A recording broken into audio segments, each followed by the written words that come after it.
குதிகால் வலிக்கு குதிகால் செருப்பு போட்டால் வலி சரியாயிடும்னு எல்லாரும் நம்பிட்டு இருக்காங்க. இன்னைக்கு அது நடைமுறையிலையும் இருக்குது.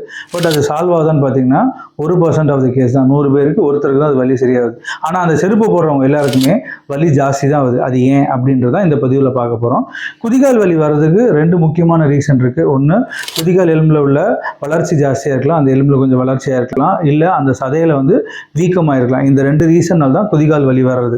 காலையில் இருந்துச்சுன்னா காலை ஊனவே முடியல அப்படின்னு சொல்கிற பிரச்சனைகள்லாம் இருக்குது. அப்போ என்ன மாதிரி உடம்புல நம்மளுக்கு அந்த குதிகால் எலும்பில் வளர்ந்துருக்கா இல்லை சதையில் வீக்கமாக இருக்கான்னு தெரிஞ்சுட்டு அதுக்கு உண்டான வைத்திய முறைகள் பண்ணிவிட்டு அதுக்கு உண்டான சிகிச்சை முறைகளை செஞ்சதுக்கு அப்புறம் தான் நீங்கள் செப்பலை போடணும். இந்த செப்பல் எலும்பு வளர்ந்துருக்குன்னா அதுக்கு உண்டான செப்பலை நீங்கள் டிசைன் பண்ணணும். சதை வீக்கமாக இருக்குன்னா அதுக்கு உண்டான செப்பலை நீங்கள் டிசைன் பண்ணணும்.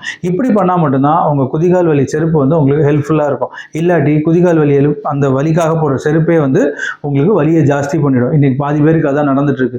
ஸோ எப்போவுமே குதிகால் வலி வந்தால் ஏன் வந்திருக்கு, எனக்கு இந்த ரீசன்னால வந்திருக்கு, ஓகே, அதுக்கான ஃபிசியோதெரபி ட்ரீட்மெண்ட் பண்ணியிருக்கேன், அதுக்கான வைத்திய முறைகள் நான் பண்ணிட்டேன், அதுக்குண்டான பயிற்சிகளையும் பண்ணணும். வெறும் செருப்பு போடுறதுனால மட்டுமே உங்களுக்கு வலி குறையாது.